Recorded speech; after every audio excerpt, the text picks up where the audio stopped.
A police officer finds two 3-year-old twin girls shivering in the cold at the supermarket parking lot.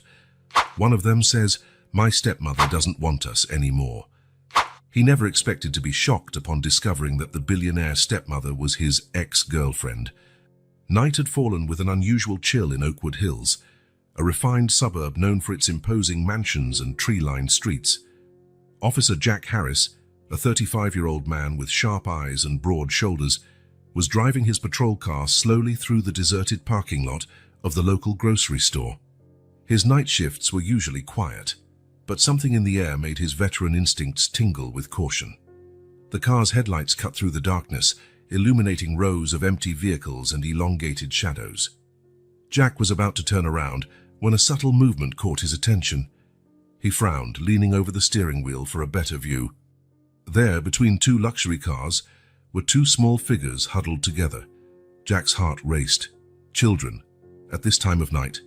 He parked the patrol car and got out quickly, the icy air stinging his face. As he approached, the scene became clearer and more distressing. They were two little girls, identical down to the last strand of blonde hair, and they couldn't be more than 3 years old. They were hugging each other, trembling violently, their small bodies barely covered by thin pajamas. "Hello," Jack called gently, crouching down to their eye level. "It's all right. I'm a police officer. Can I help you?" The girls looked at him with wide and frightened eyes.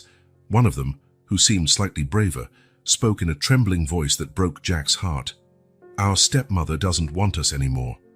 The phrase hung in the cold air, carrying a weight no child should ever bear. Jack felt a surge of anger and compassion welling up inside him. Who could abandon two little children on a night like this? "You must be freezing," Jack said, removing his heavy uniform jacket. He gently wrapped it around them, noticing how they immediately nestled into its warmth. "Let's get into the patrol car where it's warmer, okay? And maybe we can find something tasty for you to eat." The girls nodded timidly, letting Jack guide them to the car. He turned the heater up full blast, watching as the girls' cheeks slowly regained some color. "My name is Jack," he said, offering a reassuring smile. "Can you tell me your names?" "I'm Emily," said the girl who had spoken before. "And I'm Sarah," the other one whispered, her voice almost inaudible. Jack nodded, keeping his expression calm despite the flood of worries in his mind. "Emily and Sarah, those are beautiful names. Listen, I saw there's a convenience store on the corner.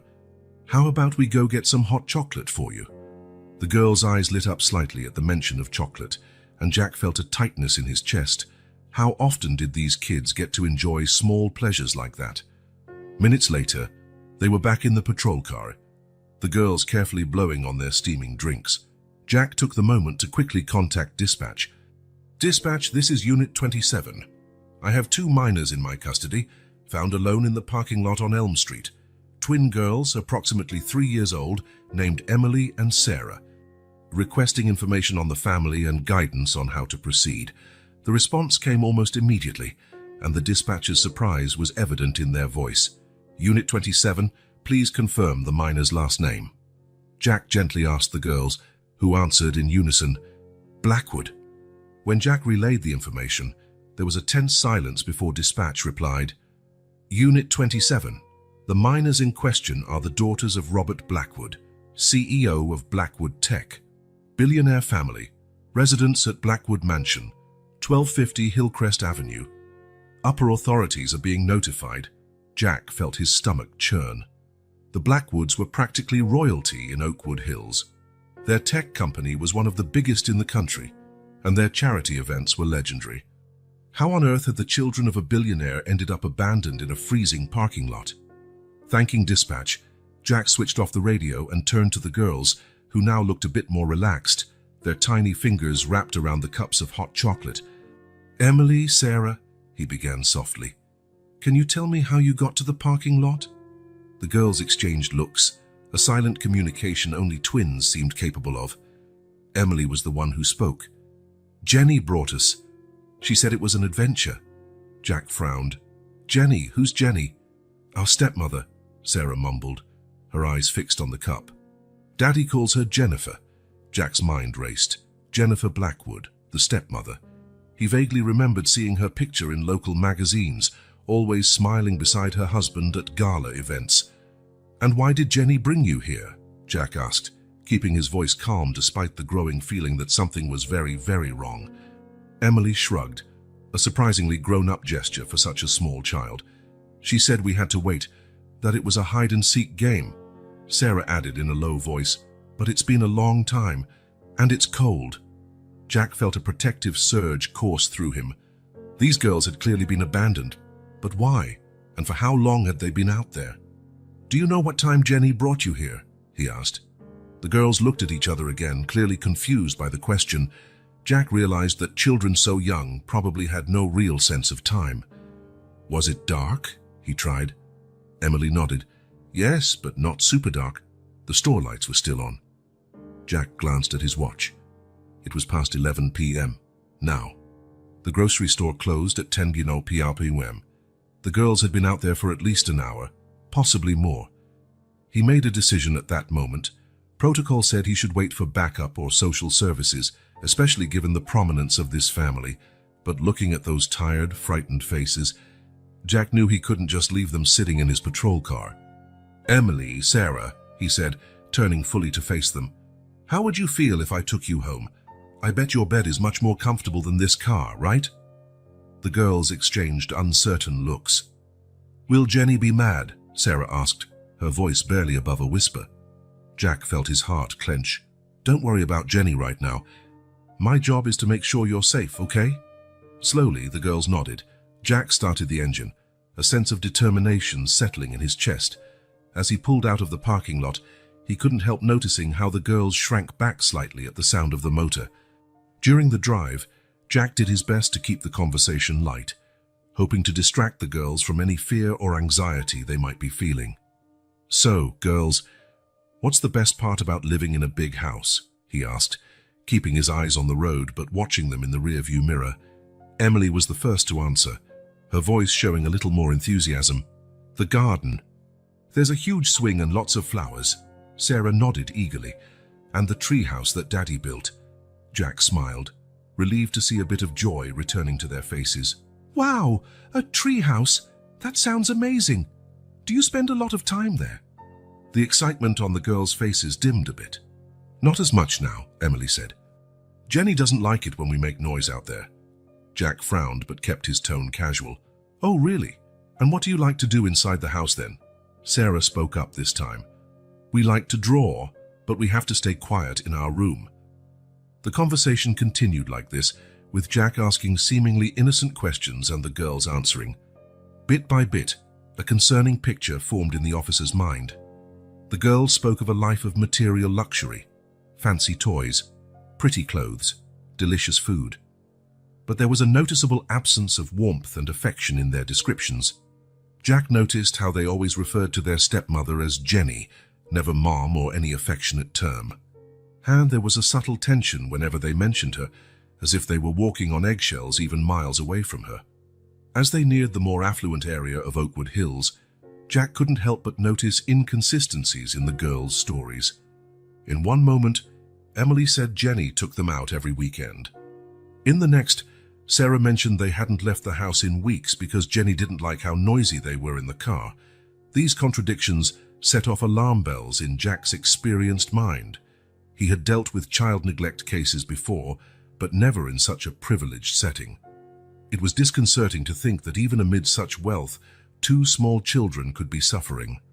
Driving through the tree-lined streets, passing increasingly imposing mansions, Jack couldn't help reflecting on past cases. Usually, neglect came hand in hand with poverty, addiction, lack of resources. But here, what could lead someone with every resource in the world to abandon 2 little girls in a cold parking lot? The obvious answer, that someone might simply be cruel, was hard to swallow. Jack always tried to see the best in people, to believe there was an explanation or mitigating circumstance, but looking at Emily and Sarah in the rearview mirror, watching them lean against each other for comfort, it was hard to imagine any justification for what had happened that night. Finally, they turned onto a private street, and Jack felt his breath catch. At the end of the road rose the Blackwood mansion in all its grandeur. It was an imposing building, a blend of classic and modern architecture with enormous windows that glowed softly in the night. Meticulously maintained gardens stretched in every direction, dotted with fountains and statues. As he approached the ornate gates, Jack felt a growing apprehension settle in his stomach. Something told him that what was about to happen would change the course of many lives, not just Emily and Sarah's, but his own. "We're here, girls," he said softly, stopping in front of the gates. Emily and Sarah looked out the window, and Jack noticed a mix of relief and apprehension on their faces. They were home, yes, but it was a home that apparently brought them as much comfort as it did fear. While waiting for the gates to open, Jack made a silent promise to himself and to those two innocent little girls. He would get to the bottom of this, no matter how powerful the Blackwood family was. Because no child, rich or poor, deserved what Emily and Sarah seemed to be going through. With a gentle creak, the gates began to open, and Jack guided the patrol car up the long driveway. The road ahead was uncertain, but he was determined to protect those girls, whatever the cost. Jack parked the police cruiser in front of the imposing entrance to Blackwood Mansion. The engine fell silent, leaving only the soft sound of the night breeze and the breathing of the two little girls in the back seat. He turned to Emily and Sarah, offering a reassuring smile. "We're here, girls. Let's go inside and sort this out, okay?" The twins nodded silently, their big eyes reflecting a mix of relief and apprehension. Jack stepped out of the car and opened the back door, helping the girls down. They immediately stuck close to each other, hands intertwined as if drawing strength from one another's presence. Jack climbed the marble steps that led to the main door, the girls right behind him. His finger hovered for a moment before pressing the doorbell. The melodic chime echoed inside the mansion, and Jack felt a strange tension gathering in his shoulders. Seconds that felt like an eternity passed before the door's handle moved. The heavy wooden door swung open, revealing an elegant woman in a silk robe. Jack's world seemed to freeze the instant his eyes met hers. A shock of recognition hit him like lightning. "Jennifer." The word slipped from his lips before he could hold it back. The woman in front of him, Jennifer Blackwood, the girl's stepmother, was someone Jack knew very well. Or at least, he thought he had. 10 years ago, she'd been Jennifer Collins, his college girlfriend, the first love he'd believed was forever. Jennifer, for her part, visibly paled. Her eyes, once warm in Jack's memory, now looked cold and calculating. "Jack?" Her voice was a tense whisper. "What are you doing here?" The initial shock gave way to a palpable tension.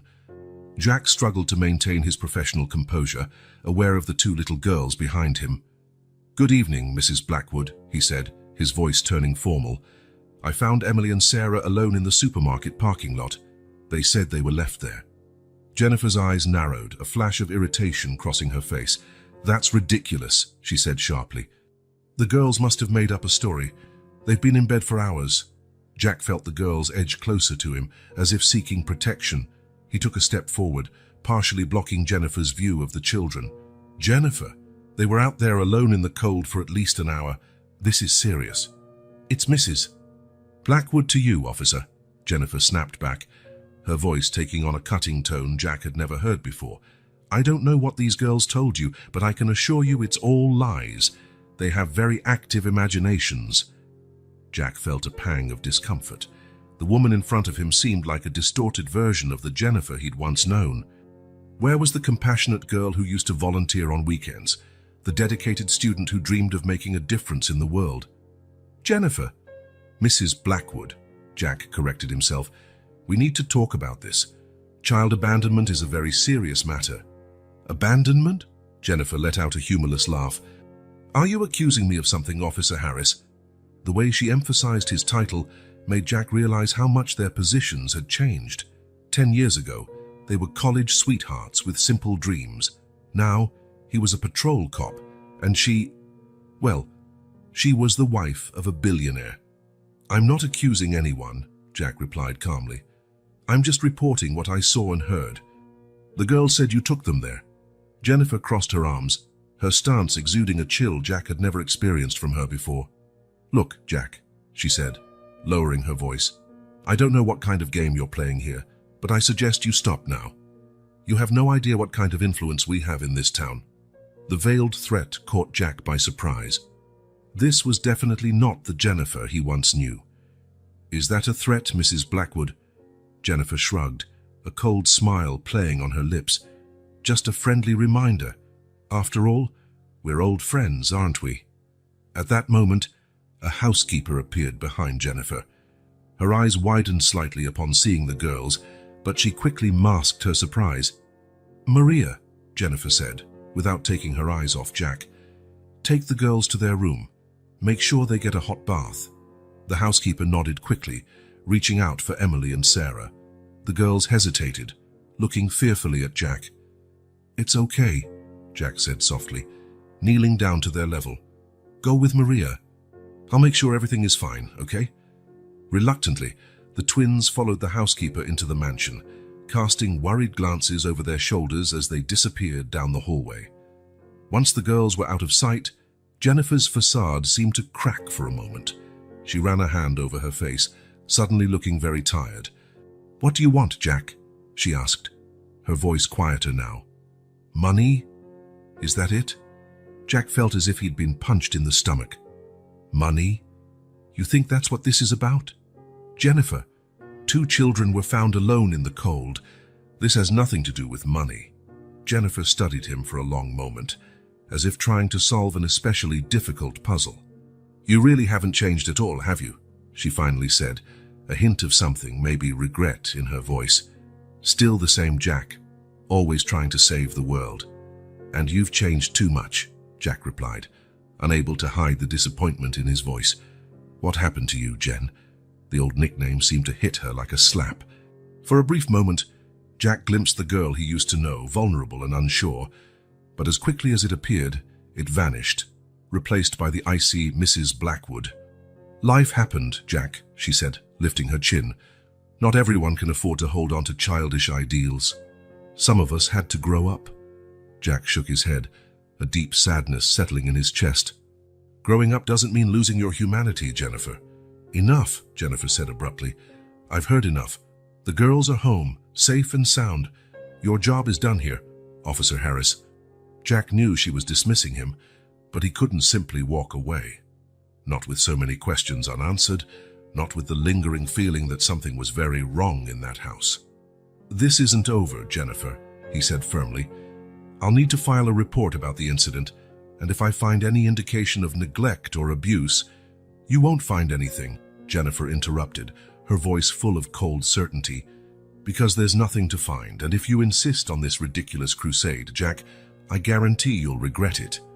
There are bigger things at play here than you can imagine." With those words, she took a step back, ready to close the door, but before she could, Jack set his foot on the threshold. "Jen," he said, using the nickname once more, his voice almost pleading, "what happened to you, to the girl who wanted to change the world? Who cared about people?" For a moment, something flickered in Jennifer's eyes, a hint of pain, maybe regret. But as quickly as it appeared, it vanished, replaced by an icy resolve. She grew up, Jack, and learned the world is a much more complicated place than we thought back in college. "Now, if you'll excuse me, I have 2 girls to look after." With a swift motion, she pushed the door, forcing Jack to step back. The heavy wooden door closed with a dull thud, leaving Jack alone on the porch, staring at his own distorted reflection in the polished surface. He stood there for a few moments, trying to process everything that had just happened. The unexpected reunion with Jennifer, the shocking transformation of his ex-girlfriend, the disturbing implications about the girls. It was too much to take in at once. Slowly, Jack descended the marble steps, each step weighted with the night's revelations. When he reached his patrol car, he paused, looking back at the imposing mansion. Soft lights glowed through the windows, a facade of normalcy that now seemed terribly deceptive. Sitting in the car, Jack didn't start the engine right away. He closed his eyes, taking a deep breath, trying to calm the storm of emotions in his chest. The shock of seeing Jennifer again still reverberated through him, mingled with deep concern for the girls and a growing resolve to uncover the truth behind it all. The Jennifer he'd known in college, kind, passionate, full of ideals, seemed completely gone. replaced by a cold, calculating woman who made thinly veiled threats. What could have caused such a drastic change? And, more importantly, what did it mean for Emily and Sarah? Jack opened his eyes, his gaze fixed on the mansion ahead. Jennifer's words echoed in his mind. There are bigger things at play here than you can imagine. What had she meant by that? What dark secrets were hiding behind those elegant walls? One thing was certain. He couldn't simply ignore what had happened tonight. Regardless of his past with Jennifer, regardless of her threats, Jack had a duty to those little girls. He had to find out the truth, no matter the cost. With one last look at the mansion, Jack started the engine. As he pulled out through the ornate gates, a firm resolution took hold of his heart. He would get to the bottom of this, no matter how long it took or how hard it became. Emily and Sarah deserved that. And perhaps the memory of the Jennifer he once knew and loved deserved it too. The road ahead would be difficult. Jack knew that. He would be facing not just Jennifer, but all the power and influence of the Blackwood family. But as he drove through the quiet streets of Oakwood Hills, Jack felt a growing determination settle into his chest. Tonight had only been the beginning. A door to a larger mystery had been opened, and Jack was determined to walk through it, no matter the dangers that awaited on the other side. Because in the end he knew that truth and justice must prevail, not just for Emily and Sarah, but for all children who might be suffering in silence behind the elegant facades of places like this. With those turbulent thoughts, Jack disappeared into the night, leaving Blackwood Mansion and its secrets behind, at least for now. But he knew, with a certainty that resonated in every fiber of his being, that he would return. And when he did, he would be ready to face whatever he found. The night had brought shocking revelations and unearthed long-buried memories. But more than that, it had planted the seeds of an investigation that promised to shake the foundations of Oakwood Hills. And at the center of it all was Jack, a determined cop, a confused ex-boyfriend, and now the unlikely guardian of a secret that threatened to topple the carefully constructed world of the Blackwoods. As Jack's patrol car disappeared into the darkness, the lights of Blackwood Mansion continued to glow, seemingly serene. But behind those illuminated windows, secrets simmered, ready to surface. And Jack Harris would be the key to uncovering them all. The sun had barely risen when Jack Harris walked into the police station, determination etched on his tired face. The previous night had been a whirlwind of emotions and discoveries, but now it was time to turn that shock into action. He offered quick greetings to his colleagues, ignoring their curious looks as he made his way to his desk. Jack powered up his computer, and while waiting for the system to boot, his mind drifted back to the scenes of the previous night. The frightened faces of the twins, Emily and Sarah, still haunted him. And then there was Jennifer, the woman he once loved, now a cold, threatening stranger. He shook his head, forcing himself to focus. There was work to do. He spent the first few hours conducting a thorough investigation into Jennifer Blackwood's current life. Local society magazines showed an elegant, smiling woman, always at her billionaire husband's side, Robert Blackwood, at charity events or major product launches from Blackwood Tech. At first glance, it all looked perfect. But Jack knew better. He dug deeper, searching for any mention of the twins. To his surprise, there were very few.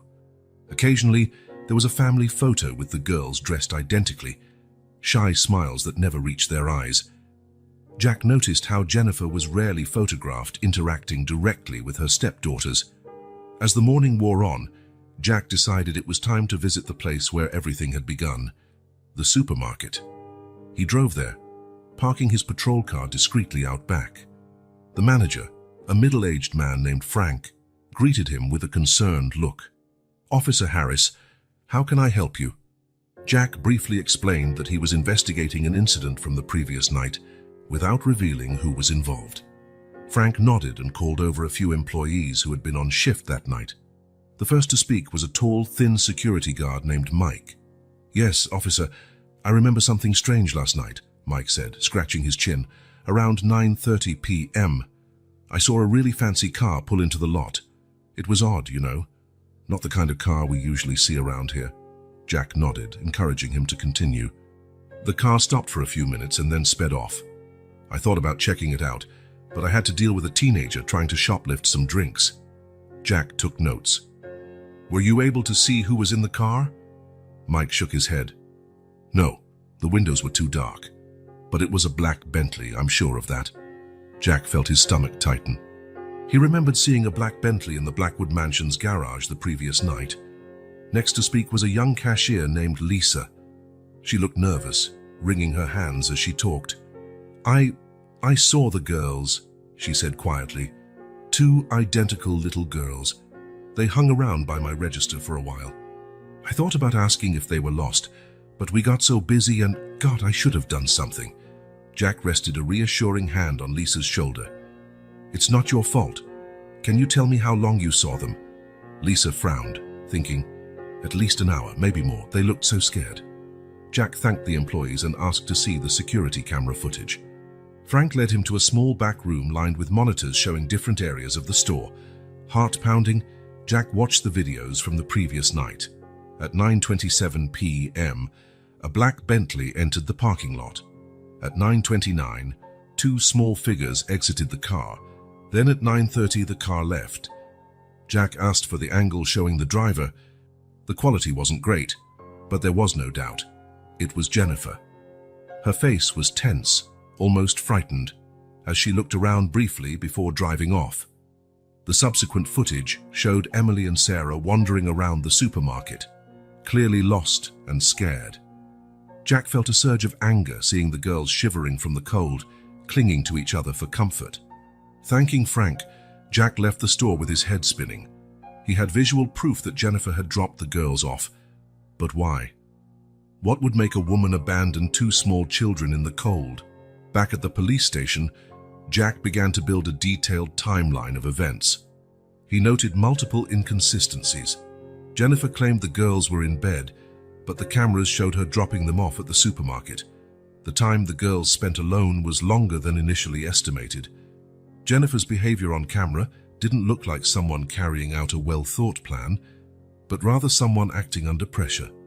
The more Jack looked at the facts, the more he became convinced there was something bigger going on. He decided it was time to dig deeper into Jennifer's recent behavior. Using his contacts, Jack managed to track down some former employees of the Blackwood Mansion. The first person he interviewed was a former nanny named Maria Rodriguez.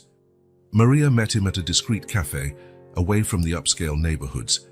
She appeared nervous, her eyes darting to the door every few seconds. Ms.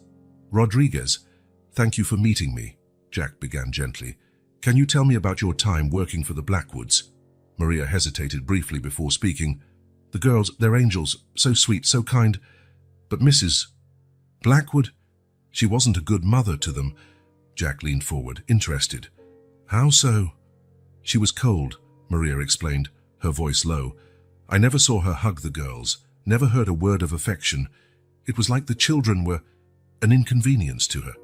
Jack felt a knot in his stomach. This didn't sound anything like the Jennifer he used to know. Can you give me specific examples? Maria nodded sadly. Once, Emily got sick. High fever, poor thing. Mrs. Blackwood wouldn't even see her. Said I should handle it and not bother her. Who does that to a sick child? Jack took thorough notes, his heart heavy. And Mr. Blackwood? How was he with the girls?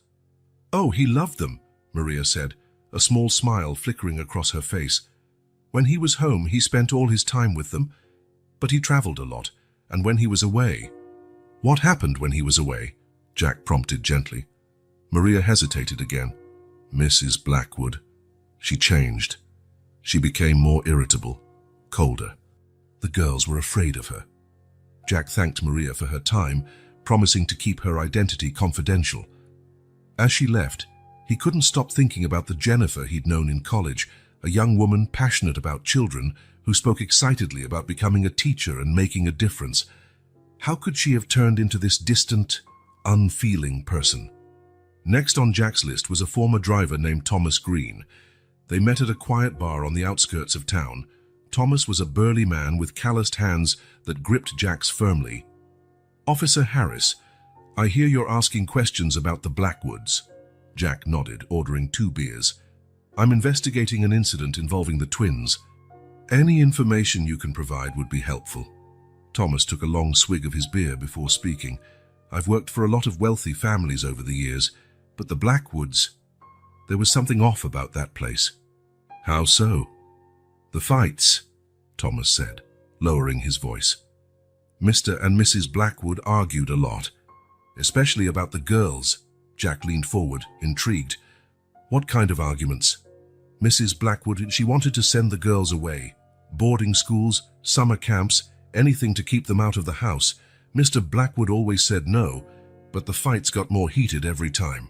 Jack took more notes. Did you hear anything specific in those fights? Thomas frowned, thinking back. Once, I heard Mrs. Blackwood say something like, "They're ruining everything." I didn't catch the context, but she sounded furious. Thanking Thomas, Jack left the bar with even more questions than before. The picture that was forming was deeply disturbing, to say the least. Back at the station, Jack decided to look into the girls' school records. What he found baffled him. In the last 2 years, Emily and Sarah had changed schools 4 times. Each change coincided with a period when Robert Blackwood was traveling on business. Why would anyone move such young children from school to school so often? Jack murmured to himself, rubbing his tired eyes. His next stop was the local hospital. Using his authority as a police officer, Jack accessed Emily and Sarah's medical records. What he found made his blood run cold. There were several reports of routine checkups, but what caught Jack's attention were the pediatrician's notes. Phrases like delayed emotional development, signs of anxiety, and possible emotional neglect appeared repeatedly. One particular report disturbed him deeply. It was from a child psychologist who had examined the girls 6 months earlier. Emily and Sarah Blackwood exhibit clear signs of emotional stress. They demonstrate excessive attachment to each other, possibly as a coping mechanism in an emotionally cold home environment. Strongly recommend regular psychological support and a thorough evaluation of the family setting. Jack closed the file, feeling nauseous. How could this have gone unnoticed for so long? How could children from such a prominent family be suffering like this, right under everyone's nose? The discrepancy between the Jennifer he once knew and the woman he was discovering was almost impossible to reconcile. He remembered a young woman who loved children, who talked excitedly about teaching and helping kids. How could she have become someone capable of treating them, her own stepdaughters, with such coldness? Determined to get to the bottom of it, Jack decided to take the next step in his investigation. He knew it was risky, possibly illegal, but he saw no other option. Using his contacts in the police, he gained access to the Blackwood family's financial records. What he uncovered astonished him. Over the past 18 months, Jennifer had made a series of large transfers to offshore accounts. The sums were astronomical, adding up to millions of dollars. Why would she need so much money hidden away? Jack wondered, frowning at the computer screen. Digging further, Jack found something even more unsettling. There were numerous emails exchanged between Jennifer and a school in Switzerland, an exclusive and extremely expensive boarding institution. The emails discussed the possible enrollment of Emily and Sarah for the upcoming school year. She really is planning on sending them away, Jack muttered, feeling a mix of anger and disbelief. Diving deeper into the records, Jack noted a pattern in Robert Blackwood's schedule. The billionaire spent long periods out of the country, sometimes months at a time, leaving Jennifer as the main, and often sole, caregiver of the girls. As the puzzle pieces began to fit together, Jack felt a chill run down his spine. There was something bigger going on here, something beyond simple neglect or emotional coldness. The large sums of money, the plans to ship the girls off, the increasing isolation, it all pointed to a calculated scheme. But what was Jennifer's endgame? What could she possibly gain by abandoning her stepdaughters and potentially destroying her family? Jack leaned back in his chair, his mind racing. He had enough evidence to justify a formal investigation, possibly even Child Protective Services involvement. But something still nagged at him. If he acted too hastily, Jennifer could use her influence to cover everything up. And if there was something even larger at stake, something he still hadn't uncovered. After hours of deliberation, Jack made a decision. He needed to confront Jennifer again, this time armed with all the evidence he'd gathered. It was risky, possibly dangerous, but he knew it was the only way to truly understand what was happening and, more importantly, to protect Emily and Sarah. With renewed resolve, Jack began to organize all his findings. He compiled a detailed dossier, including copies of surveillance footage, financial records, medical reports, and statements from former employees. As he worked, the image of Jennifer, the Jennifer he'd known so many years ago, continued to haunt him. How could someone change so drastically? What could have happened to turn a once idealistic young woman into a person capable of such callousness and possible cruelty? Jack knew he was about to wade into dangerous waters. The Blackwoods were powerful, influential, capable of crushing his career with a phone call. But when he thought of Emily and Sarah's frightened faces, he realized he had no choice. With a deep sigh, Jack closed the dossier. Tomorrow he would confront Jennifer again, and this time he wouldn't leave without answers. As night fell over Oakwood Hills, Jack remained at his desk, meticulously reviewing every detail of his investigation. He knew the showdown with Jennifer would be a turning point, not only for the case, but potentially for his career and personal life as well. As he organized his notes and evidence, Jack couldn't help reflecting on the complexity of the situation. Each new discovery seemed to raise more questions than answers. Why was Jennifer stashing so much money in offshore accounts? What was the true reason behind sending the girls to a Swiss boarding school? And perhaps the most disturbing question of all, what had happened to turn Jennifer into someone capable of these actions? Jack knew he was about to stir up a hornet's nest. The Blackwoods weren't just wealthy, they were powerful. Confronting Jennifer directly was risky, but he saw no other option. The lives of Emily and Sarah were at stake. Glancing at the clock, Jack realized it was well past midnight.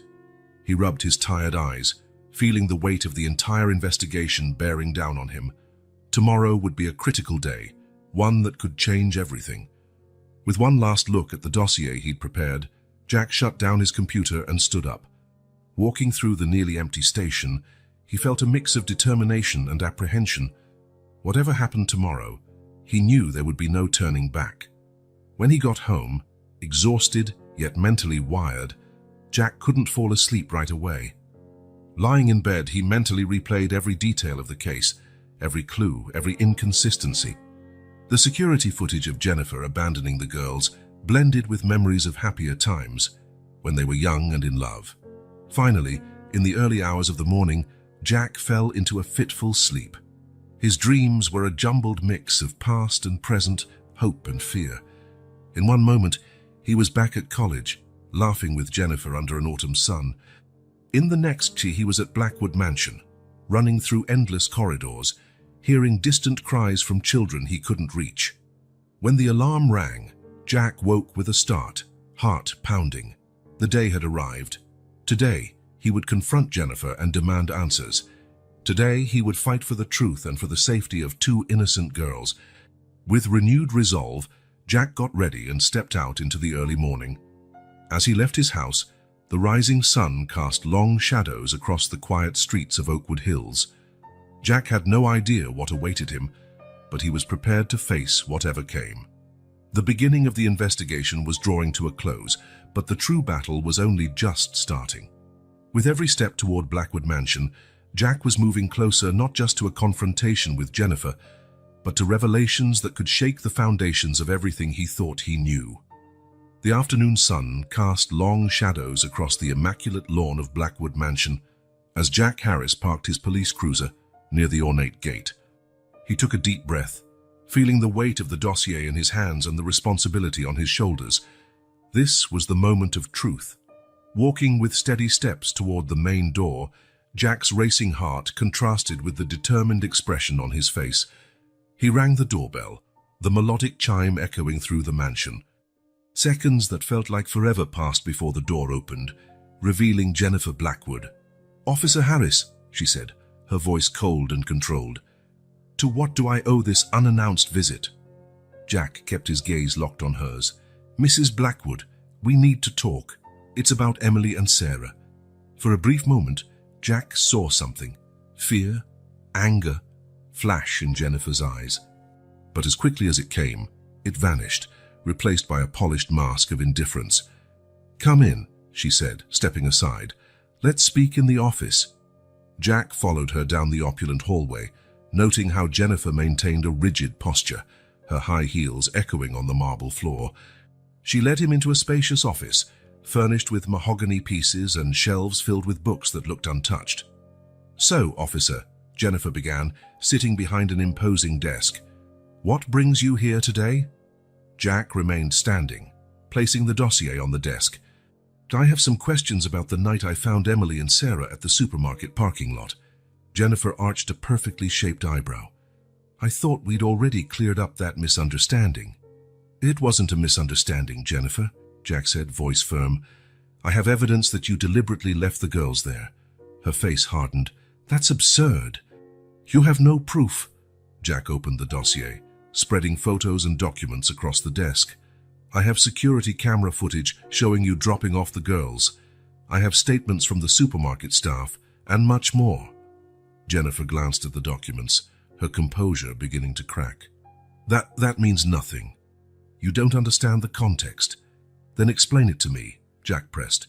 "Explain why you abandoned 2 small children in the cold. Explain the money transfers to offshore accounts. Explain the plans to send them to a boarding school abroad." Silence followed, heavy with tension. Jennifer looked at Jack and then at the documents and back at him. Something in her eyes shifted, as if she'd made a decision.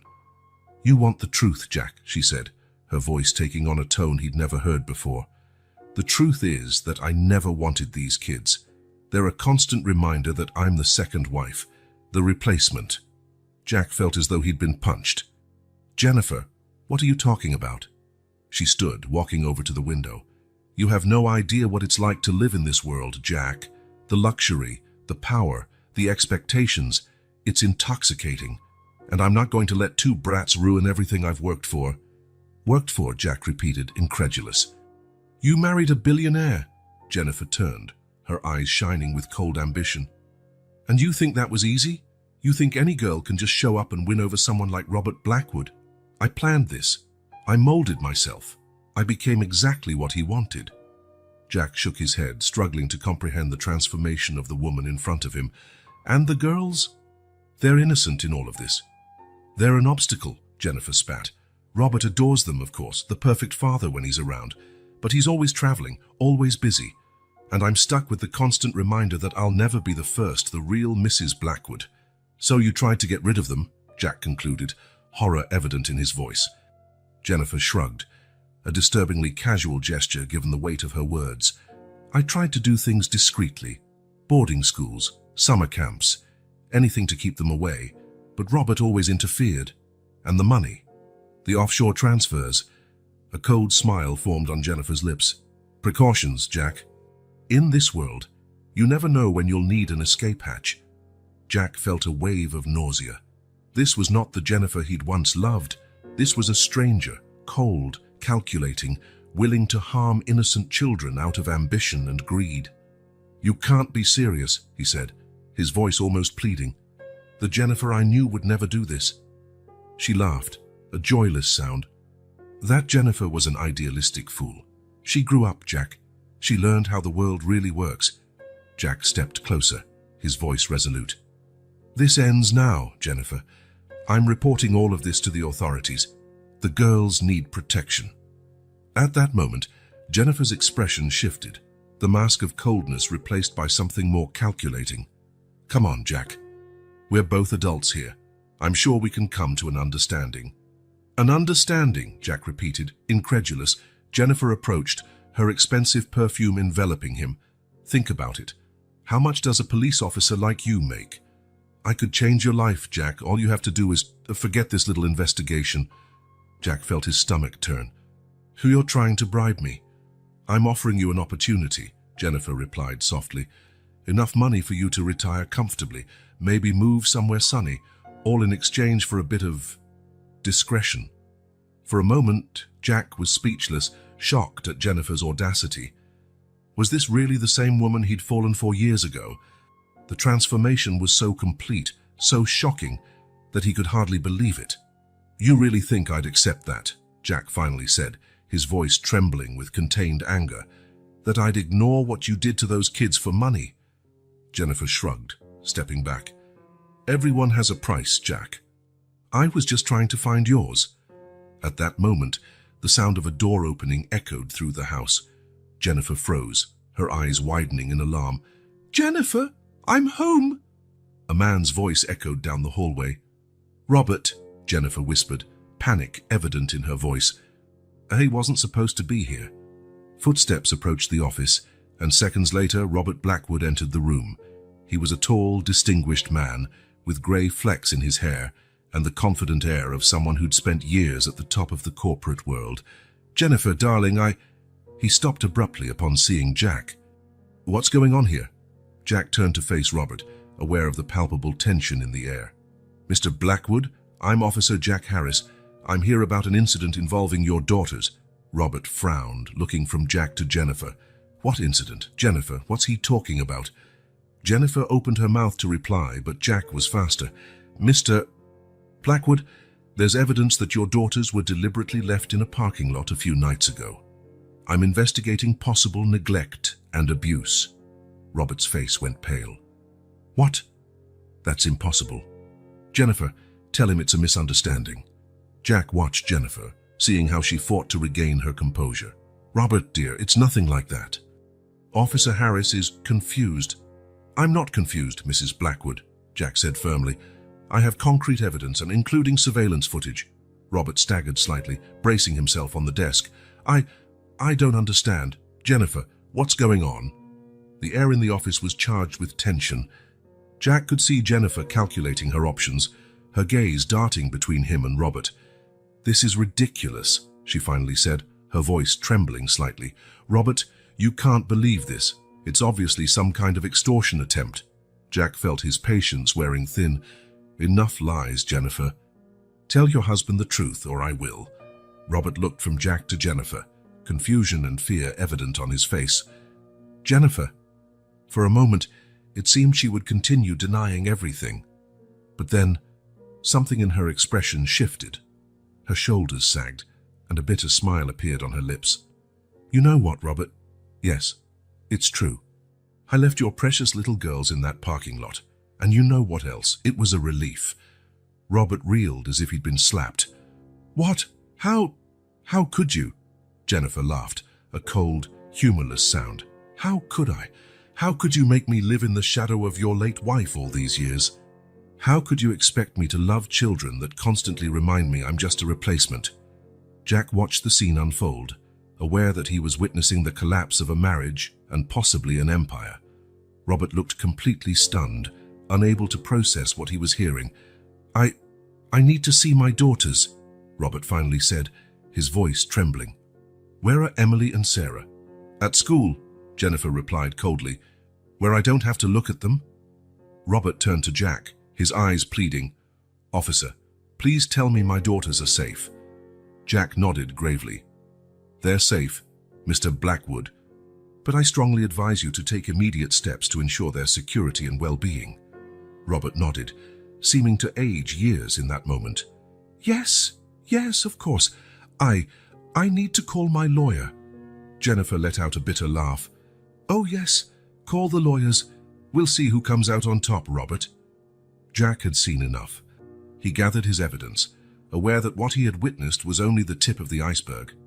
"Mrs. Blackwood, Mr. Blackwood," he said formally, "I'll be reporting all of this to the relevant authorities. I advise you both to fully cooperate with the upcoming investigation." Jennifer glared at him with pure hatred. "You have no idea what you started here today, Jack. You have no idea what forces you're toying with." Jack met her gaze without wavering. "What I know is that 2 innocent children need protection, and I'll do whatever it takes to make sure they get it." With those words, Jack left the office, leaving behind the chaos he had set in motion. As he walked down the hallway, he could still hear Jennifer and Robert's raised voices echoing behind him. Stepping out of the mansion, Jack took a deep breath of the cool afternoon air. His heart still pounded, his mind racing with all that had happened. The Jennifer he once knew and loved had vanished, replaced by a cold, calculating woman he barely recognized. Yet despite the shock and sadness he felt, Jack knew he had done the right thing. Emily and Sarah needed protection, and he was determined to see they got it. Driving back to the police station, Jack knew the road ahead would be difficult. There would be investigations, possibly a trial, certainly media attention. The Blackwoods were powerful, and Jennifer would not go down without a fight. But Jack was prepared to face whatever came next, because in the end, it all came down to two innocent little girls who deserved a chance to grow up in safety and love. And he would do everything in his power to give them that chance. The sun began to set as Jack reached the police station, bathing the city in a golden glow. It was the end of a day that had changed many lives, including his own. But it was also the start of a new journey, a journey in pursuit of justice and the protection of those who couldn't protect themselves. With renewed determination, Jack walked into the station. There was much work to be done, and he was ready to face whatever the future held. Dawn broke with a palpable sense of urgency. Jack Harris arrived at the police station before sunrise, determined to act quickly to protect Emily and Sarah. His first phone call was to Child Protective Services, CPS. "This is Officer Jack Harris," he said, the moment they picked up. "I have an urgent case involving possible neglect and emotional abuse of two minors."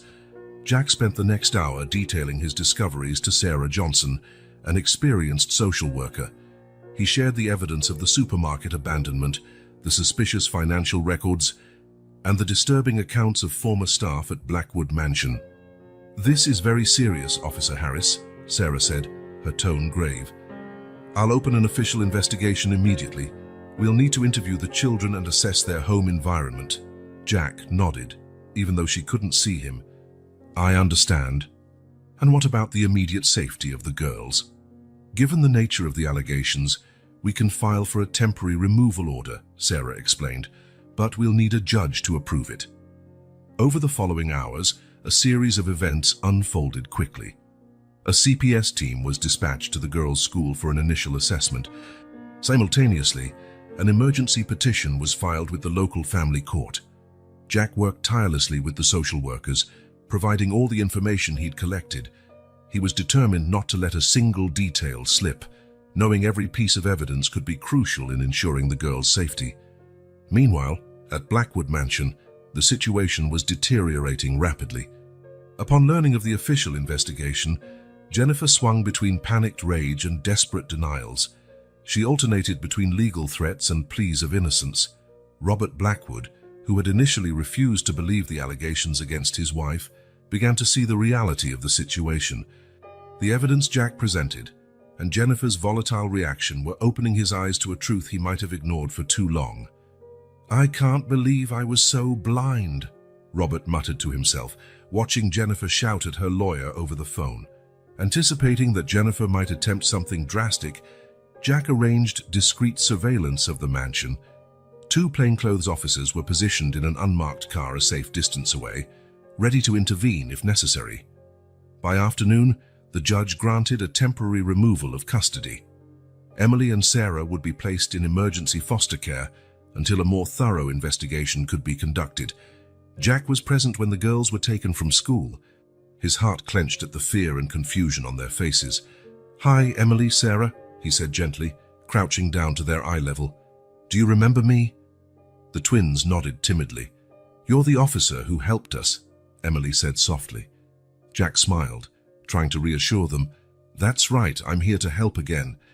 You'll be staying with a really nice family for a little while, okay? Just until we figure some things out." Sarah, the social worker, explained the situation as gently as possible.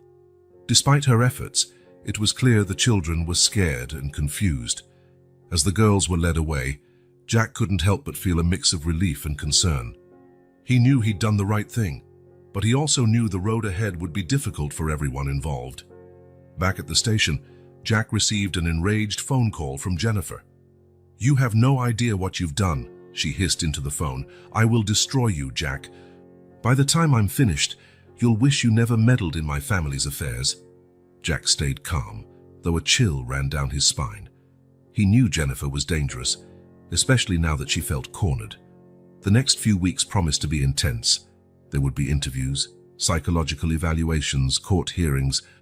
Jack knew he would be at the center of it all, walking a line between his duty as an officer and his personal desire to see justice served.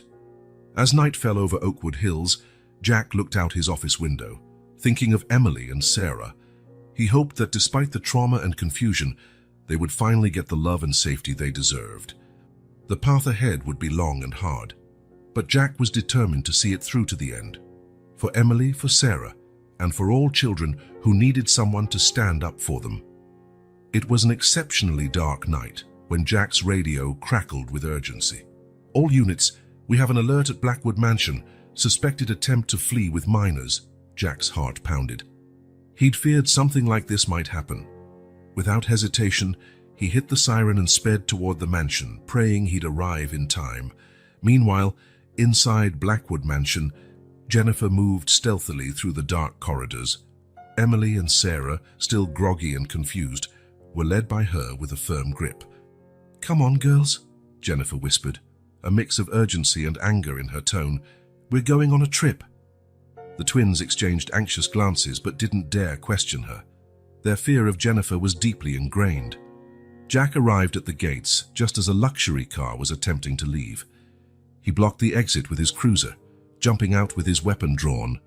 "Stop the vehicle right now, Jennifer," he shouted.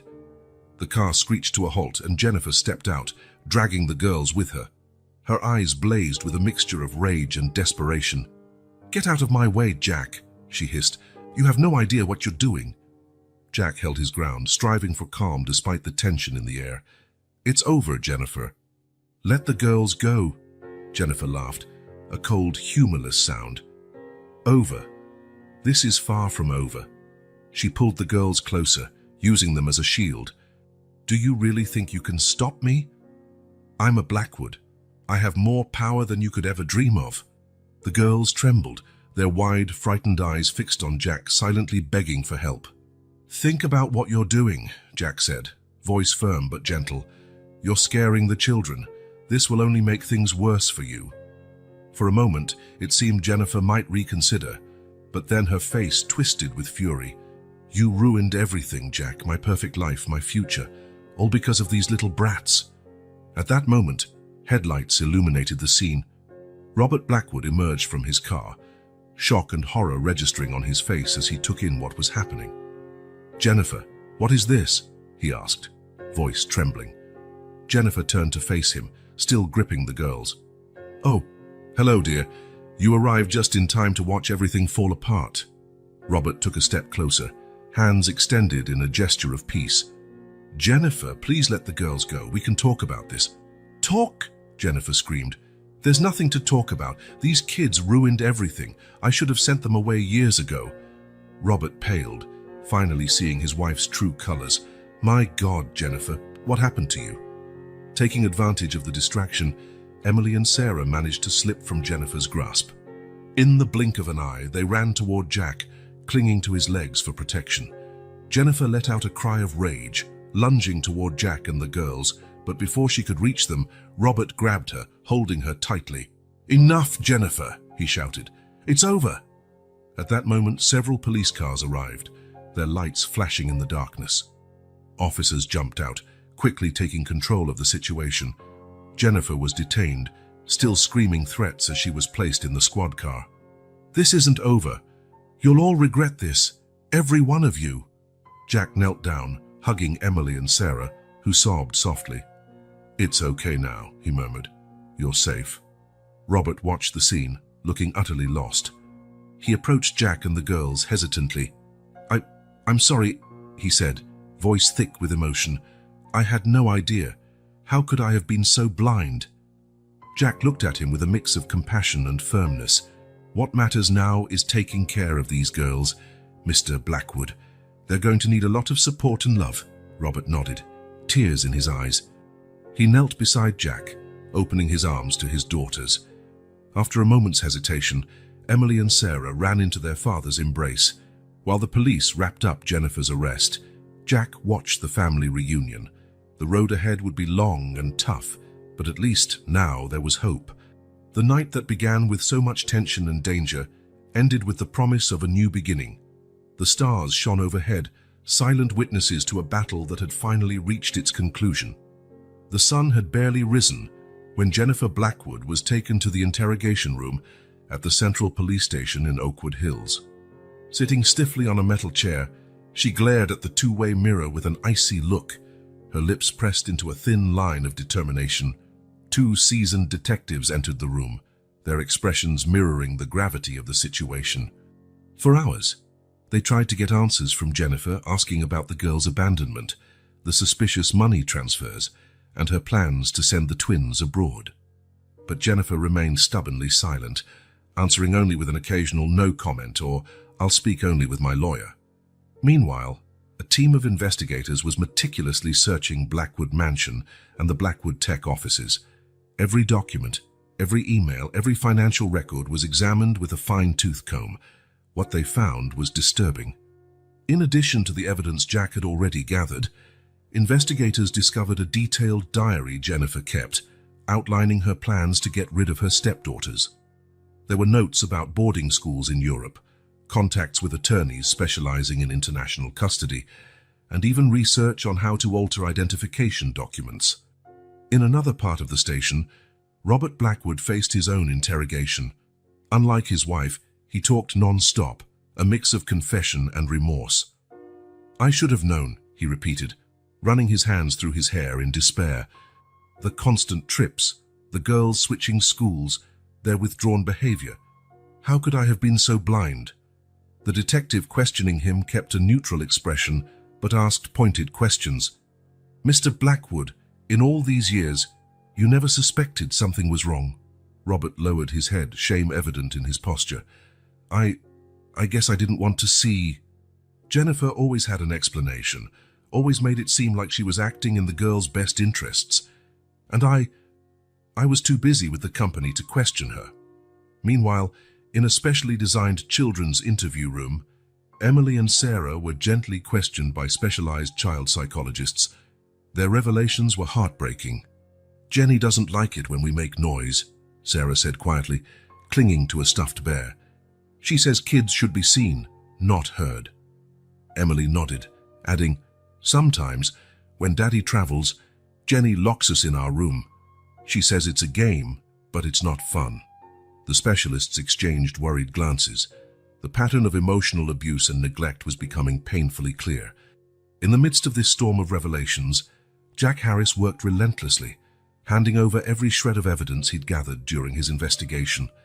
His detailed reports, security footage, and witness statements now formed the backbone of the case against Jennifer Blackwood. News of the scandal leaked to the press almost immediately. Within hours, the story was on every newspaper front page and TV channel. Billionaire's wife accused of abandoning stepdaughters, Blackwood family scandal, neglect and abuse. The dark side of the fairy tale, the fall of Mrs. Blackwood. Reporters gathered outside the police station and Blackwood Mansion, desperate for any scraps of information. Speculation ran wild, with experts brought in to comment on everything from child psychology to the implications for the Blackwood tech empire. Finally, the day of the preliminary hearing arrived. The courtroom was packed with journalists, onlookers, and prominent local figures all vying for a seat to watch the drama unfold. Jennifer entered the courtroom with her head held high, her immaculate Chanel suit clashing with the handcuffs on her wrists. She scanned the room, her gaze lingering briefly on Jack, seated in the front row, and on Robert, who looked like he'd aged decades in just a few weeks. The judge opened the proceedings, and the prosecutor began to lay out the case against Jennifer. The evidence was overwhelming. The supermarket abandonment, the suspicious financial records, the ex-employee's testimony, and the unsettling accounts from Emily and Sarah themselves. Jennifer remained impassive through it all, her face a mask of indifference. But when it was time for her defense to speak, something unexpected happened. Jennifer stood abruptly, ignoring her lawyer's urgent whispers. "Your Honor," she said, her voice clear and firm, "I would like to make a statement." A murmur ran through the courtroom. The judge, after a moment's hesitation, nodded. "Proceed, Mrs. Blackwood." Jennifer took a deep breath, then spoke words that shocked everyone. "My maiden name is Jennifer Collins. 15 years ago, my father, Thomas Collins owned Collins Innovations, a promising tech company. We had a comfortable life, and I was about to start college with a bright future. She paused, locking eyes with Robert, who stared at her in growing confusion. But then, Jennifer continued, bitterness creeping into her voice, Robert Blackwood stepped in. With his aggressive business tactics and insatiable thirst for power, he orchestrated a hostile takeover of my father's company. It wasn't just a deal, it was a calculated destruction. Robert paled, clearly recalling the business deal. My father lost everything, Jennifer went on, her voice trembling slightly. Our home, our savings, everything. He fell into a deep depression and never fully recovered. And I had to give up my dreams, working low-paying jobs to help support our family. The courtroom was silent, every eye on Jennifer. That's when I decided, she said, her tone cold and calculating once more. Robert Blackwood had destroyed my family from the inside out. I would do the same to him. I spent years reinventing myself, molding myself to be exactly the kind of woman who would catch the eye of a recently widowed billionaire. Audible gasps rippled through the room. Robert looked as though he might faint. Our marriage, a farce, every smile, every affectionate gesture, all part of my plan. I intended to destroy Robert Blackwood the same way he destroyed my father, from the inside, ruin his reputation, drive him apart from his daughters, and eventually leave him with nothing, just as he left my family. Jennifer then turned her gaze directly to Jack. Abandoning the girls at the supermarket, that was calculated.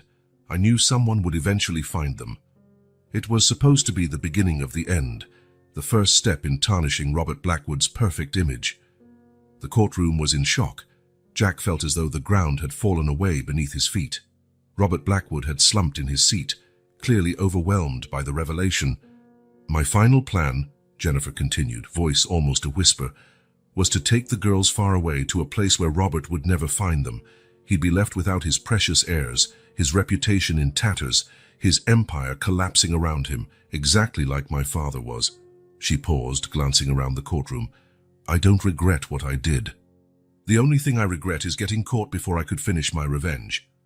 With those final words, Jennifer sat down, leaving stunned silence in her wake. The judge, visibly shaken, called for a 1-hour recess, allowing everyone time to process what they'd just heard. As people filtered out of the courtroom, Jack wrestled with a storm of emotions. Shock, anger, sadness, and a hint of guilt for not realizing sooner the true nature of Jennifer's scheme. Robert Blackwood looked like a broken man. He stared into space, Jennifer's words clearly echoing in his mind. The weight of his own past actions, now coming back to haunt him in a way he never imagined, was etched into every line of his aged face. Reporters in the courtroom could barely contain their excitement.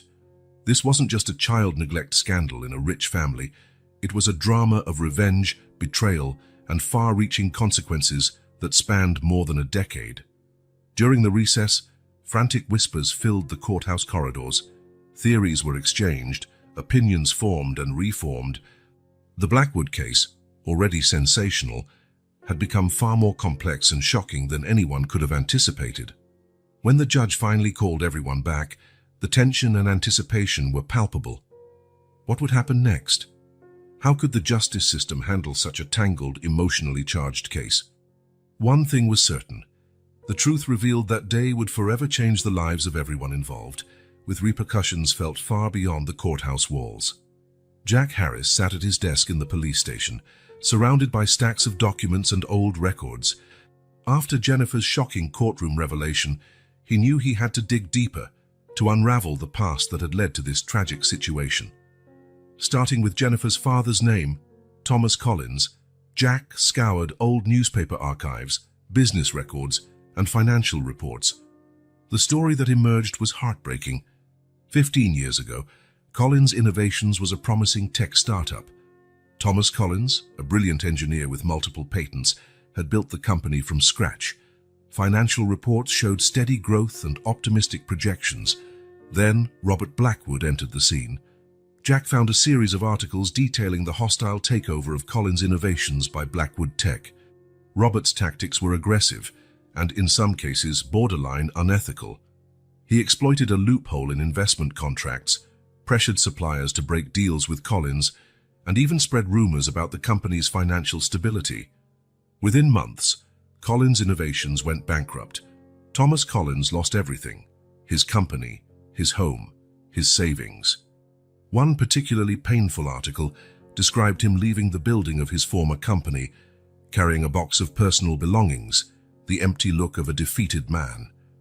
Jack uncovered medical records showing Thomas Collins had been hospitalized for severe depression just weeks after the bankruptcy. He never returned to the tech industry.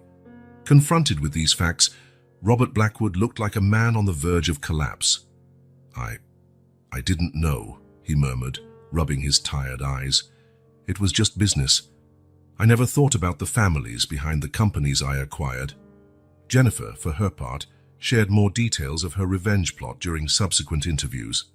She described how she spent years studying Robert, learning his tastes, habits, and weaknesses. "I became the perfect woman for him," she said, a cold smile on her lips. "Every gesture, every word, was calculated to make him fall for me." She spoke of how she planned to use the girls in her vendetta. They were innocent, of course, but they were Robert's weak point.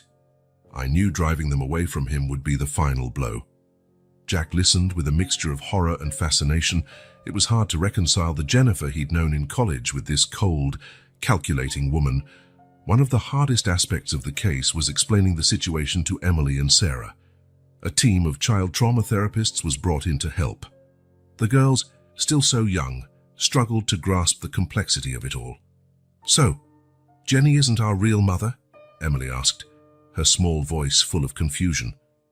"And she doesn't love us," Sarah added, tears welling up in her eyes.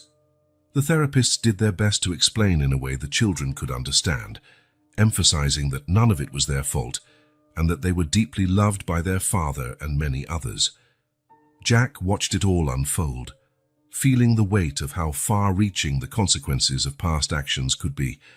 A business deal made 15 years ago had set in motion a chain of events that led to this moment: destroyed lives, a broken family, 2 innocent children traumatized.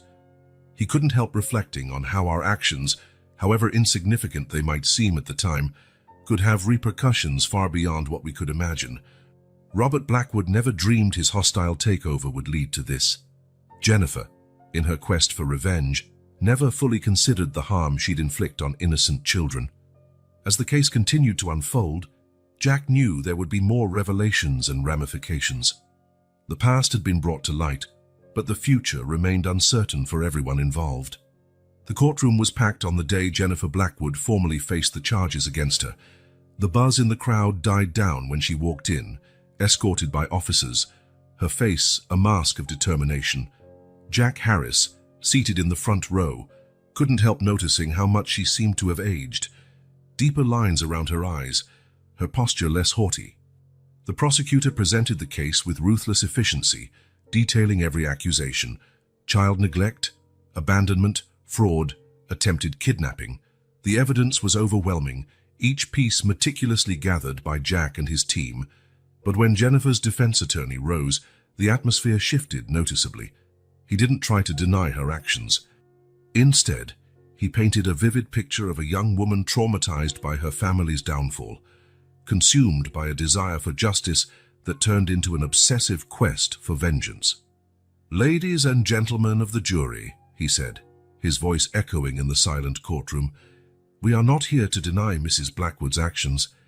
We are here to understand them, to see how a chain of events, set in motion 15 years ago, led us to this tragic moment." He went on to detail the collapse of the Collins family, Thomas Collins's emotional breakdown, and the years of struggle and privation that followed. Jennifer sat rigidly beside him, eyes downcast, but Jack could see her shoulders tremble slightly.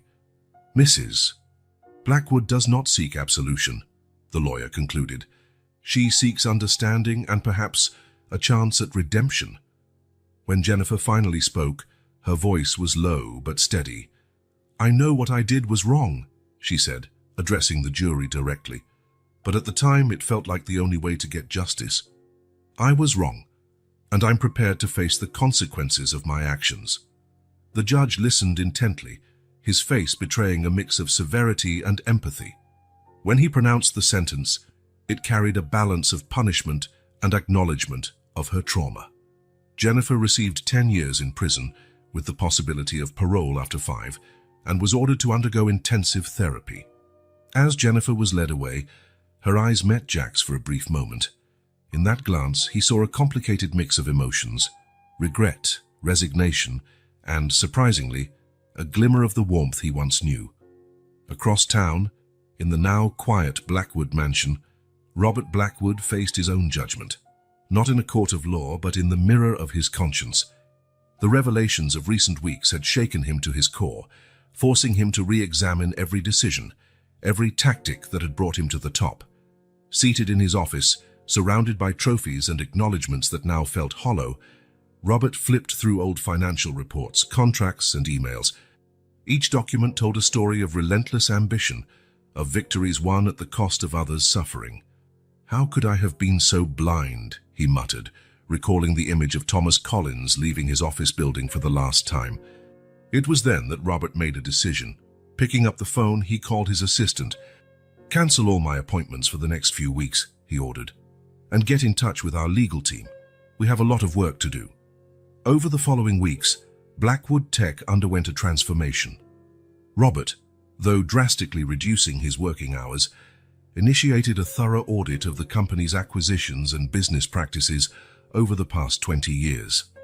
Every questionable deal, every aggressive tactic was scrutinized and reassessed. More than that, Robert began devising plans to compensate those harmed by his past actions. Compensation funds were set up, job offers extended to former employees of acquired companies, and in some cases, Robert even returned control of subsidiaries to their original owners. "I can't undo the past," he said in a press conference, exhaustion clear on his face. "But I can work for a better future, for my family, for my company, and for all those impacted by my actions." Meanwhile, Jack Harris wrestled with his own inner demons.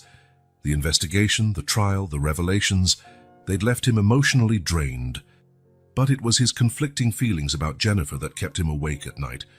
He found himself replaying memories of their college days, recalling the vibrant, idealistic young woman he'd loved. How had that Jennifer turned into the cold, vengeful woman at Blackwood Mansion? And more troublingly, was there still a trace of that original Jennifer beneath the hardened exterior? "She made terrible choices," Jack told himself, gazing out his apartment window at the sleeping city, "but I can't help wondering, what if it had been me? What if my family had been destroyed? How far would I go for justice or revenge?" These questions plagued him, a reminder of how thin the line could be between justice and vengeance, between righteousness and obsession. For Emily and Sarah, the ramifications of Jennifer's and Robert's actions were far more immediate. They were placed under the care of specialized child therapists, attending daily sessions to process recent events. At first, therapy was tough. The girls alternated between silent defiance and bursts of anger and confusion. "Why didn't Jenny love us?" Sarah asked one day, tears rolling down her cheeks. "Did we do something wrong?" Emily, the more reserved of the two, spent days drawing dark images of houses with locked doors and lonely figures. Slowly, with patience and care, the therapists helped the girls understand that none of this was their fault, that Jennifer's behavior stemmed from her own pain and anger, not something they had done. "Sometimes," one of the therapists explained gently, "grown-ups make bad choices because they're hurting inside. That doesn't make it right, but it helps us understand." Over the weeks, small signs of progress began to appear. The girls smiled more often, laughed more freely. Though the trauma couldn't be erased, they were gradually learning to cope. The question of custody became a central issue in court. Robert, committed to making amends, fought fiercely for the right to raise his daughters. But years of unintentional neglect weighed against him. "Mr. Blackwood," the judge said during a hearing, "while we acknowledge your recent efforts to redeem yourself, we cannot ignore the fact that your prolonged absence contributed to the environment that allowed this abuse to occur." In the end, Robert was granted custody of the girls, but under strict supervision. He was ordered to attend parenting classes, continue family therapy with the girls, and undergo regular evaluations by social workers. "I'll do whatever it takes," Robert said, tears in his eyes, hugging Emily and Sarah after the ruling. "You two are the most important things in my life now. I promise I'll never neglect you again." As the Blackwood case unfolded, it seized the nation's attention. Talk shows, opinion columns, and social media lit up with debates about the issues raised by the trial. Some argued that Jennifer was a victim as much as a villain, her thirst for revenge fueled by a genuine injustice. Others condemned her outright, insisting that nothing excused abusing innocent children. Robert's role was also hotly debated. Some saw him as an example of redemption, praising his efforts to correct past mistakes. Others maintained that his current actions couldn't erase the damage he'd caused over the years. The Blackwood case is a powerful reminder of the far-reaching consequences of our actions, wrote a respected columnist. It forces us to question the true cost of corporate success and the destructive power of revenge. Child welfare advocacy groups used the case to call for tighter oversight of wealthy and influential families. "Money and power cannot shield one from charges of neglect or abuse," one spokesperson argued. The case also sparked discussions about corporate accountability. Several large companies, perhaps fearing similar scrutiny, announced reviews of their merger practices and compensation programs for employees affected by past acquisitions.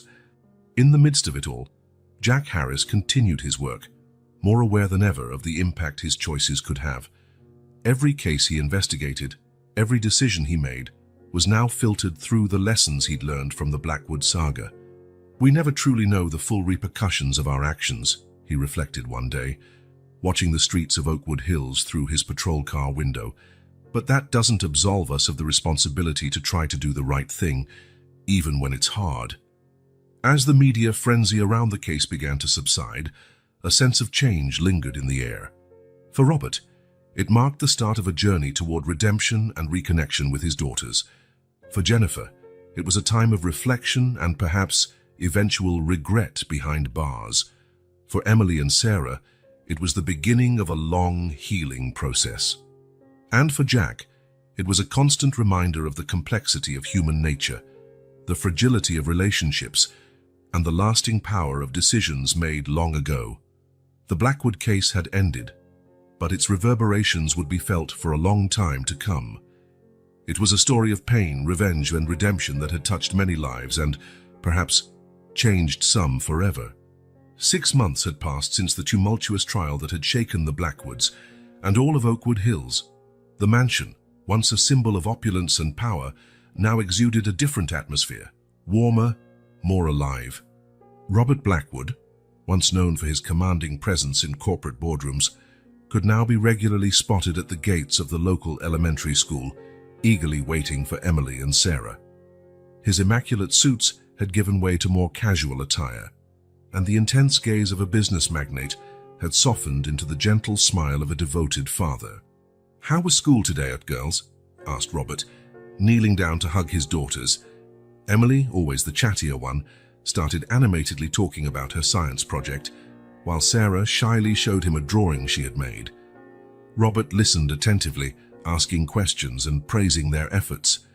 This everyday scene was a testimony to the profound shift in his priorities. Back at the mansion, the afternoon routine played out in a completely different way than it had 6 months ago. Robert sat at the kitchen table, helping the girls with their homework. His phone, once an extension of his hand, lay silent in a corner. "Dad, can you help me with this math problem?" Sarah asked, frowning at her notebook. Robert smiled, pulling his chair closer. "Of course, my sweetheart. Let's figure it out together." Friday nights, once reserved for business dinners and social events, were now dedicated to planning weekend adventures. A map lay spread out on the living room table, with Emily and Sarah poring over it, eyes gleaming with excitement. "How about a camping trip at this lake?" Robert suggested, pointing to a spot on the map. "We can fish, make campfires, and tell scary stories." The girls enthusiastically agreed, already imagining the fun they'd have. These trips had become a sacred ritual for the family, an opportunity to create new memories and strengthen the bonds that had once been so fragile. Evenings at Blackwood Mansion now included a new tradition. Robert, sitting on the edge of his daughter's beds, a storybook in his hands, softly filled their bedroom with tales of magic and adventure. And they all lived happily ever after, Robert concluded, closing the book. He leaned down to kiss each daughter on the forehead. "Good night, my princesses." "Good night, Dad," Emily and Sarah replied in unison, their eyes already heavy with sleep. Robert lingered for a moment, watching them drift off, overwhelmed by the love he felt. "How did I almost lose this?" he thought, a lump forming in his throat. Twice a week, the Blackwood family could be seen walking into Dr. Martinez's office for family therapy. These sessions, initially challenging and emotionally draining, became a pillar in their journey toward healing. "Robert," Dr. Martinez said during a recent session, "I've noticed a significant improvement in your ability to express emotions and connect with the girls." "How does that feel?" Robert glanced at Emily and Sarah, who were quietly drawing in a corner of the room. "It's liberating," he admitted. "I never imagined being vulnerable could make me feel so strong." At Blackwood Tech, the change was equally palpable. Robert, though cutting back his work hours dramatically, implemented a series of radical reforms. The company adopted a new code of ethics, prioritizing sustainable and socially responsible business practices. "It's not just about profit," Robert declared in a shareholders' meeting. "It's about building a legacy we can be proud of, one that benefits not just us but the whole community." One of Robert's most notable initiatives was establishing the Blackwood Foundation for Corporate Justice. Generously funded with his own resources, the foundation aimed to help families harmed by unethical corporate practices, offering legal, financial, and emotional support. "It's our responsibility to correct past mistakes and create a more just future," Robert explained at the foundation's launch. At home, the signs of Emily's and Sarah's emotional recovery grew more evident by the day. Their smiles came easier, their laughter more unrestrained. The treehouse, once a symbol of isolation, now resonated with the sounds of play and giggles. Jack Harris, the police officer whose investigation had sparked this transformation, had become a frequent and welcome presence in the Blackwoods' lives. He often visited the mansion, joining the family for Sunday barbecues or casual soccer matches in the yard. "You know, Jack," Robert said one afternoon, watching the girls play, "I never imagined I'd say this, but I'm grateful for everything that happened. It was painful, but necessary." Jack nodded, understanding. "Sometimes we have to face our shadows to find the light." As summer approached, excitement filled the air at Blackwood Mansion. Robert and the girls gathered in the living room, maps and travel brochures scattered around them. "So, what do you think?" Robert asked, eyes shining with enthusiasm. 2 weeks exploring the Grand Canyon?" "Yes!" Emily and Sarah shouted in unison, jumping up and down with excitement. Robert laughed, pulling them into a tight hug. Then it settled. "It's going to be the best trip ever." The next morning, Robert was out in the garden with Emily and Sarah, helping them water the flowers they'd planted together months ago. The morning sun cast a golden glow over the scene, as if nature itself was smiling on this reborn family. Jack Key, who had stopped by for a quick visit, watched from a distance. He couldn't help smiling at the contrast between the Robert Blackwood he'd met 6 months earlier and the man he saw now, relaxed, smiling, fully present with his daughters. Robert looked up and spotted Jack. With a smile, he motioned for his friend to join them. As Jack approached, Robert pulled his daughters closer. "Thank you," he said softly to Jack, emotion in his voice. "For everything." Jack nodded, a wave of satisfaction washing over him as he saw how far they had come. "You did all the hard work," he replied. "I just pointed the way." As the sun climbed higher, promising a new day full of possibilities, the scene in the Blackwood garden was one of hope and renewal. Robert, Emily, and Sarah together in a warm embrace, with Jack right beside them, a reassembled family, stronger and ready to face the future together. And so, amid the scent of freshly watered flowers and the distant chirping of birds, a new chapter began for the Blackwoods, a story not of wealth or power, but of love, forgiveness, and second chances, a story that, despite every obstacle, promised a happy ending.